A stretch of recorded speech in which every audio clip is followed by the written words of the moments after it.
Kat Kerr stood in the middle of the studio hallway, her bright pink hair glowing under the soft white lights, as cameras and crew members rushed past her. The energy in the building was electric, backstage staff whispering into headsets, assistants carrying notes, technicians adjusting mics and cables. It was the kind of atmosphere where everyone had something urgent to do, except Kat, who stood calmly with a quiet certainty in her eyes. She wasn't here for attention. She wasn't here for cameras. She was here for one conversation. A door opened at the far end of the hallway, and Jonathan Roumie stepped out, humble, composed, carrying the same gentle presence fans had come to love from his portrayal of Jesus. People greeted him, some nervously, some excitedly, and though he nodded politely to each one, his attention slowly drifted toward Kat, who stood waiting for him with a mysterious half-smile. Jonathan took a few steps closer, expecting a simple greeting or perhaps a quick comment about his work. Instead, Kat leaned slightly forward and said something no one in that hallway could have predicted. "Jonathan, I've been to heaven." The words sliced through the noise like a bell in a silent church. The staff froze. Two camera operators exchanged skeptical glances. One assistant tried not to laugh. Everyone expected Jonathan to be caught off guard, confused, or even amused. But he wasn't. Kat continued, her voice unwavering, her expression completely sincere. She wasn't joking, she wasn't exaggerating. She was speaking with the kind of certainty that made even the doubters pause. People around them held their breath, waiting for Jonathan's reaction. Would he dismiss her? Would he smile politely and walk away? Would he question her claim right there in front of everyone? Seconds stretched longer than they should have. Kat's eyes shined with anticipation, as if she had been waiting years to finally say this aloud to someone who might understand. Jonathan slowly inhaled, his expression unreadable. His response, whatever it was going to be, hovered in the air like a spark waiting to ignite. And in the next few seconds, he said something that would leave the entire hallway stunned. And later, millions watching online completely speechless. The hallway gradually settled after Jonathan Roumie's unexpected response in part 1, but the story didn't begin there.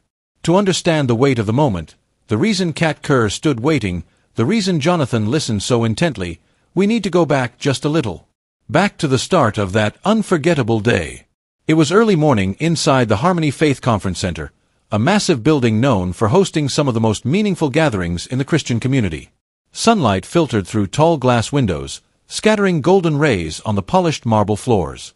Dozens of volunteers buzzed around, setting up banners, checking guest lists, arranging seating, and preparing for what was expected to be the biggest turnout the event had ever seen.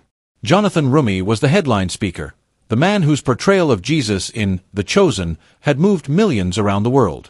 Humble, soft-spoken, often shy under attention, Jonathan had a way of turning any room into a calmer place just by walking in. People respected him not just for his talent, but for the sincerity he carried like a second skin. Kat Kerr arrived much earlier than him, hours before the doors opened. She walked slowly through the venue with her usual sense of purpose, stopping here and there to greet people, offer blessings, or share brief messages she felt were placed on her heart. Some attendees recognized her instantly. "That's Kat Kerr, the one who talks about heaven." They whispered her name with a mixture of curiosity and awe. Kat didn't mind. She was used to being talked about. Her pink hair made her unmissable. Her claims about visiting heaven made her unforgettable. Over the years, she had been embraced by some, doubted by others, and laughed at by many, but she never allowed any of it to shake her confidence in what she believed she had experienced. She found a quiet corner near the backstage entrance where she could observe the flow of the morning. Volunteers rushed by with clipboards. Camera crews set up lights and tested angles. Musicians rehearsed softly on stage, their notes floating through the air like gentle invitations. Everyone was excited for Jonathan's arrival. Kat, however, felt something different, a kind of spiritual anticipation that wrapped around her like a warm blanket. She kept repeating one sentence in her mind. "Today, you must tell him." She didn't know why, and she didn't question it. She simply accepted it. Hours passed. The building filled with people. Excitement grew. Backstage became a hive of activity, production assistants with headsets barking instructions, organizers coordinating cues, guests waiting for introductions. The backstage hallway, where part 1 took place, was alive with motion and noise. And then, finally, the moment arrived. Jonathan walked in through a side door, carrying a calm presence that seemed almost out of place in the chaos.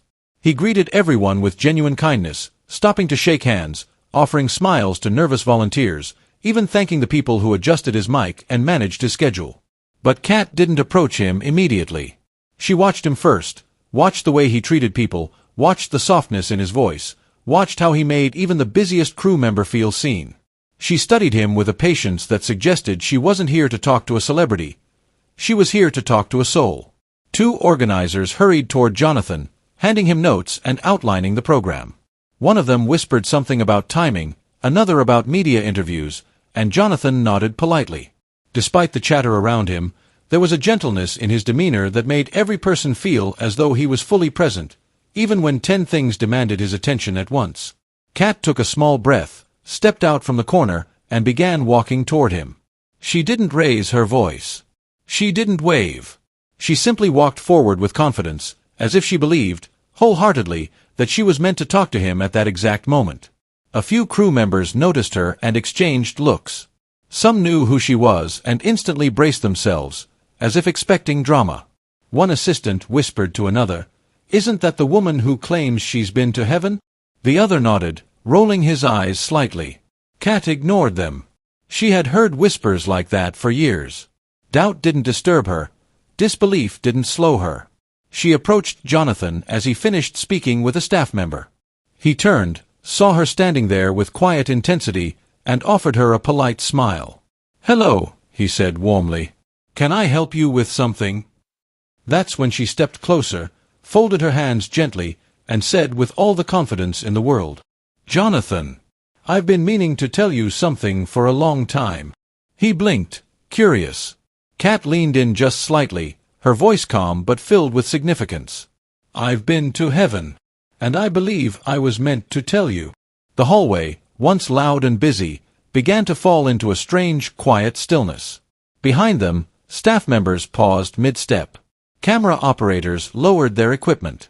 Conversations faded into silence. Jonathan didn't respond immediately. He didn't laugh. He didn't walk away. For a moment, no one breathed. Kat Kerr's words hung in the air like a fragile glass ornament, delicate, brilliant, and impossible to ignore. "I've been to heaven, and I believe I was meant to tell you." Jonathan Roumie stood silently, his eyes steady, his expression soft but unreadable.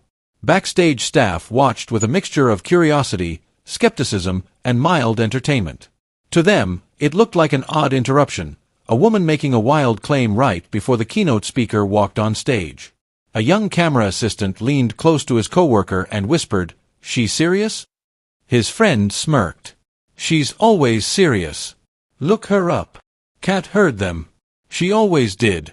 But like always, she didn't react. Jonathan, sensing the tension surrounding them, stepped a little closer so they could speak more privately without making a scene. He didn't dismiss her. He didn't shut down the conversation. He simply asked, with gentle sincerity, "Tell me, what makes you believe that?" Kat's eyes brightened, not with pride, but with relief, as if she'd finally found someone who wasn't mocking her before she even spoke. She took a slow breath. "Because I didn't just visit heaven once. I've seen it many times. I've walked through places I didn't have the imagination to invent. I've heard sounds that don't exist on Earth. I've seen colors that have no name." Her voice trembled slightly, not from fear, but from the emotion of describing something sacred. Jonathan listened patiently. Behind him, the conference director grew anxious, tapping her clipboard. They were behind schedule, and Jonathan was supposed to be on stage in less than 10 minutes. She tried signaling him, but he gently lifted a hand, silently asking for a moment longer. Kat continued. "The first time it happened, I thought it was a dream. But dreams fade. This didn't. Every detail stayed burned into my memory. The brilliance, the peace, the presence of God. I didn't want to leave. And when I came back..." She paused, searching for the right words. "I knew I had to share it. Even if people laughed. Even if they called me crazy." From the corner of the hallway, someone snorted under their breath at that last sentence. Kat closed her eyes for a brief moment, steadying herself. Jonathan noticed and subtly shifted his body, blocking her view of the person who mocked her. It wasn't much, but it was enough to make a point. Everyone deserves respect, even when others doubt their story. Kat, Jonathan said softly, I can see this means a lot to you. You speak with conviction, not like someone seeking attention, but someone carrying a message. Kat's face warmed with grateful surprise. She wasn't used to being met with openness. Most people dismissed her before she finished a sentence. Encouraged, she stepped closer. There's a reason I'm telling you today. I didn't plan this. But I felt it, a very clear prompting. Tell him. Tell Jonathan what you saw. She reached into her bag and pulled out a small, worn notebook. Its edges were frayed, its pages stuffed with handwritten entries. These are my memories, she said. Everything I saw, everything I heard. I've never shown this to anyone backstage before. But I feel like you're supposed to know.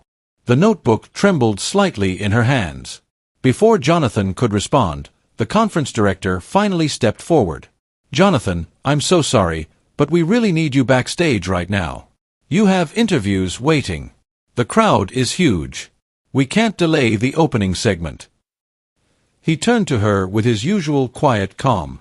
1 minute, he said gently. The director hesitated. No one talked back to her, ever, but something in his tone made her step back without objection. Jonathan looked at Kat again. His voice was softer this time. What did you see in heaven that made you come all this way? Just to tell me. Kat swallowed. Her hands tightened around the notebook. I saw a place of unimaginable peace. I saw children laughing in gardens full of light. I saw people restored, whole, joyful, radiant. And I felt something I haven't felt on earth. A presence that wrapped around me like love itself. Tears filled her eyes. She wasn't finished. And Jonathan, I saw something else. Jonathan leaned in slightly, sensing the weight of what was coming. What did you see? He asked. Kat looked straight into his eyes, her voice trembling with a mixture of awe and urgency. I saw someone who looked like you. Every sound backstage evaporated. Even the director froze mid-step. Camera lights flickered as if responding to the tension. Jonathan's eyes widened, not in disbelief, but in something deeper. Something like recognition. But before he could speak, Kat added, and he said something meant for you. Jonathan's breath caught. What did he say? He asked. Kat opened her notebook. And the next words she spoke would shake him, and later, millions watching, to the core.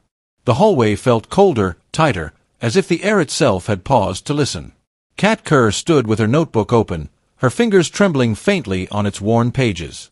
Jonathan Roumie waited, quiet, still, every muscle in his face softened but tense with anticipation. Whatever she was about to say had already shaken him, and she hadn't even spoken the words yet. Behind them, the conference director stood frozen, her clipboard pressed against her chest. Crew members lingered in uncomfortable silence.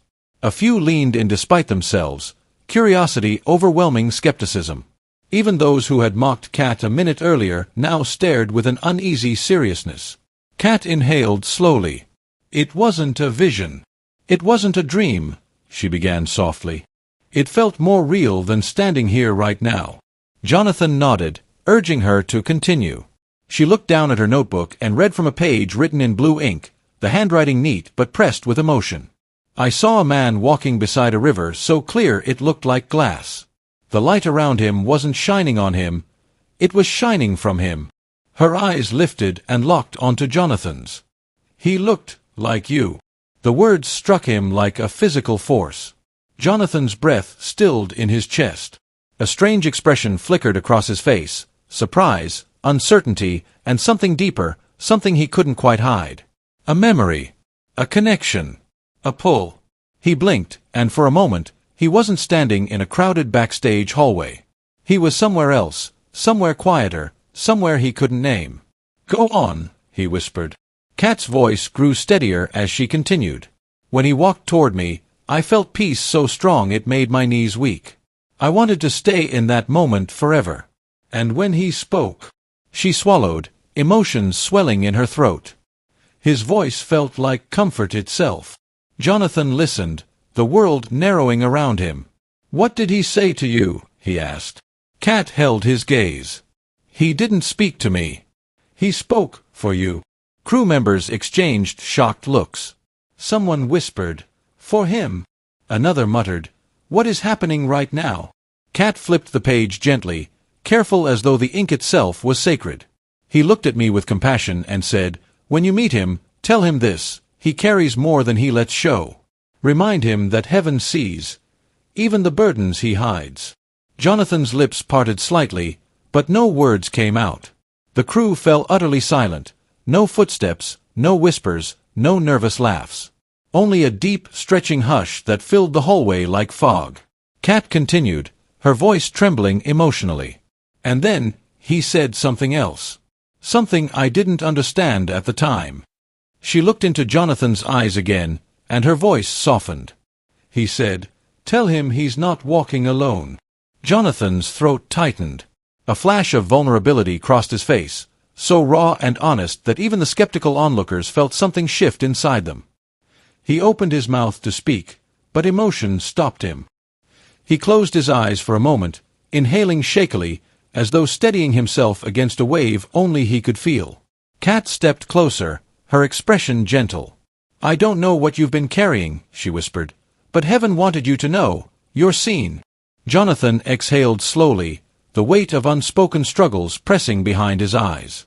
For a moment, his carefully composed public demeanor cracked, revealing the quiet battles beneath, the pressure, the expectations, the responsibility of portraying a figure millions connected with spiritually. The conference director finally stirred, her voice softening. "Jonathan, are you okay?" He opened his eyes. They glistened, not with tears, but with something deeper. Understanding. Recognition. Release. "Yes," he said quietly. "I am." He turned back to Kat, voice steadier but marked with gratitude. "Kat, you don't know how much that means. You really don't." But Kat simply shook her head with a gentle smile. "I don't need to know. I just needed to deliver the message." A small murmur rippled through the staff. Not laughter. Not disbelief. Something closer to reverence. For the first time since she arrived, no one mocked her. No one doubted her. They stood there stunned, witnessing something that felt too personal, too intimate, too sacred to interrupt. Jonathan placed a hand over his heart, bowing his head slightly in respect. "Thank you," he whispered. Kat closed her notebook and held it against her chest like it was a part of her. "You're welcome. And Jonathan, remember this," she added with calm certainty. "Heaven doesn't send messages without purpose." Before Jonathan could respond, a distant wave of applause echoed from the auditorium, his signal to go on stage. The moment was about to shift again. But nothing would be the same. The thunder of applause from the auditorium rolled through the hallway like a distant wave, reminding everyone that time had not stopped, even though, for a moment, it felt like it had. Jonathan Roumie stood there, still absorbing every word Kat Kerr had spoken. The world outside that hallway was waiting for him, thousands of people, cameras, lights, pressure. But right now, he felt like everything he was supposed to carry had been laid bare, acknowledged by a voice he never expected, through a messenger he never imagined. Kat gently closed her notebook and stepped back to give him space. She had delivered the message. The rest wasn't up to her anymore. A production assistant finally approached, voice low, cautious. "Jonathan, we really have to take you backstage now." He nodded without looking away from Kat. Something unspoken passed between them, understanding, maybe, or gratitude too deep for simple words. He finally straightened, inhaling slowly as if trying to gather every fractured piece of himself back into place. But those who had witnessed the exchange knew, something in him had shifted. The director cleared her throat softly. "We'll escort you." But before Jonathan followed them, he turned back to Kat. "Can I ask you something?" he said gently. Kat smiled. "Of course. Why me? Why today? You could have shared that message anywhere, anytime." Kat's expression softened, and for the first time, she seemed almost vulnerable. "Because heaven doesn't pick people at random," she said. "And it doesn't pick moments at random either." Jonathan held her gaze, searching for something in her eyes: truth, clarity, reassurance. What he saw there was simple: sincerity. She wasn't here for attention, or drama, or spectacle. She believed what she had said. Completely. "And there's one more thing," Kat added quietly. "When people carry weight silently, heaven notices sooner than anyone on earth does." He didn't respond right away, but something inside him visibly eased, like a knot loosening after years of tension. The director placed a gentle hand on his arm. "Jonathan, they're waiting." He finally nodded and allowed himself to be guided down the hallway. But the moment he stepped through the backstage doors, another unexpected scene awaited him. A large monitor displayed a live feed from inside the auditorium. The audience was packed, thousands of people, every seat filled, faces expectant, hopeful. Some held signs. Others held their phones ready. Many simply waited, hearts open, for the man whose portrayal of Jesus had touched them in ways they couldn't explain. And then something incredible happened. As soon as Jonathan appeared on the monitor, not even on the stage yet, just on the backstage screen, a sudden hush fell over the entire auditorium. It was as if everyone sensed the weight of the moment. As if something sacred was unfolding beyond their sight. A stage manager whispered, "I've never seen them this quiet." Jonathan stared at the crowd, feeling the same strange stirring inside him that he'd felt when Kat described the figure in heaven who looked like him. A presence. A familiarity. A reminder that the work he did wasn't just entertainment for many, it was hope, guidance, comfort, and maybe a burden he hadn't allowed himself to acknowledge. A sound of footsteps came from behind. It was Kat. She had been allowed to step into the backstage area only for a moment. She wasn't intrusive. She wasn't seeking attention. She simply stood a few feet behind him, watching the screen with him. "You see that?" she whispered softly. "That's why the message mattered." Jonathan looked at her again, really looked, and this time he didn't see a stranger claiming the impossible. He saw someone who had sensed something deep inside him that even those closest to him didn't always notice. Someone who had spoken a truth he had carried silently for years. He whispered, "Thank you, Kat. Truly." She nodded and stepped back, understanding that her role in this moment was finished. A crew member then approached Jonathan with a microphone. "You're on in 30 seconds. Jonathan closed his eyes. Not to pray, not exactly. But to steady himself. To breathe. To carry the message he'd been given into the light of 1,000 expectant faces. When he opened his eyes again, the hesitation was gone. What remained was something stronger, a quiet certainty, a renewed purpose, a deep awareness that he was not standing there alone. "Let's begin," he said softly. The doors to the stage opened. Light flooded in. And Jonathan stepped forward, carrying heaven's message with him. The moment Jonathan stepped onto the stage, the atmosphere in the auditorium shifted. It wasn't dramatic, like thunder or music or applause. It was subtle, like the entire room exhaled at once, recognizing a presence they'd been waiting for. The spotlight washed over him, warm and steady. Thousands of people leaned forward in their seats, phones lowered, breaths held. They weren't looking at an actor. They weren't looking at a celebrity. They were looking at someone who carried something unseen. Jonathan's footsteps echoed gently as he reached the center of the stage. He held the microphone loosely, almost tenderly, as if even the tool he used to speak deserved respect.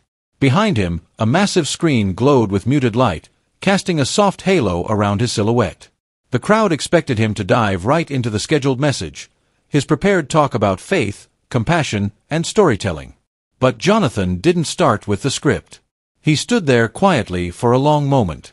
Too long. A few people whispered, wondering if something was wrong. But most simply watched. Jonathan lifted the mic slowly, took a breath, and said, "Before I begin today, I want to share something unexpected." His voice felt different, lower, steadier, humbled by something invisible but undeniably real.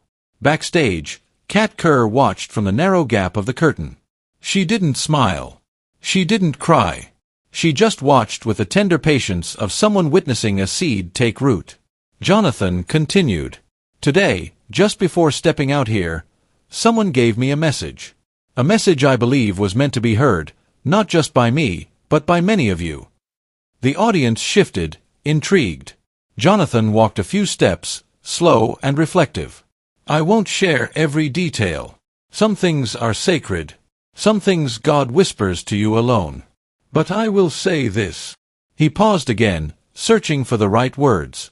Heaven sees you, even when no one else does. A wave of silence swept across the room, not empty silence, but heavy with feeling. People leaned in as if those 4 words reached into the private corners of their hearts. Heaven sees your struggles, your doubts, your quiet burdens, the things you don't say out loud, the weight you think you have to carry alone. A woman in the 3rd row covered her mouth. A teenage boy wiped his eyes. Even backstage crew members stopped working to listen. Jonathan's voice softened further. And sometimes, heaven sends reminders in the most unexpected ways. He didn't say Kat's name. He didn't have to. What mattered was the message, not the messenger. And today, he said, I was reminded of something I often forget myself. His hand pressed unconsciously over his heart. That I'm not walking alone. And neither are you. The audience was still, utterly still, absorbing every word like thirsty ground absorbing rain. Some clasped hands. Some bowed their heads. Others stared straight at Jonathan, as if seeing him differently for the first time. Jonathan inhaled deeply, his chest rising with renewed strength. I don't know what each of you is carrying today, he continued, but I want you to know. Heaven notices. Heaven cares. And heaven reaches out in quiet ways, through people, moments, and messages we never expect. He took another step, and this time, he smiled softly. So if you're here and you've been feeling invisible, forgotten, overwhelmed, I want you to hear this clearly. His voice deepened with conviction. You are seen. A murmur of emotion rippled through the crowd, whispers, sobs, silent prayers. Even the stage lights seemed softer, as if honoring the weight of the moment. Jonathan went on to deliver his scheduled message, but everything felt different now. His tone, his presence, the way he moved, the meaning behind every word. The audience listened with rapt attention, not because of who he was, but because of the sincerity flowing from him, sincerity amplified by the message he had received moments earlier. Backstage, Kat stepped back from the curtain, her mission complete. She didn't need acknowledgement. She didn't need credit. Her role was never to stand in the light, only to pass it along. A volunteer approached her quietly, eyes wide with wonder. Did you know he would say all that? Kat gave a gentle smile, the kind that carried both joy and sadness. I knew the message wasn't just for him, she whispered. It was for everyone who needed to hear it. Jonathan eventually closed his talk to a standing ovation, not the loud, frantic kind, but the soft, grateful, reverent kind where people rise because their hearts have risen first. As he stepped off stage, he paused in the wings. He didn't look for Kat. He didn't have to.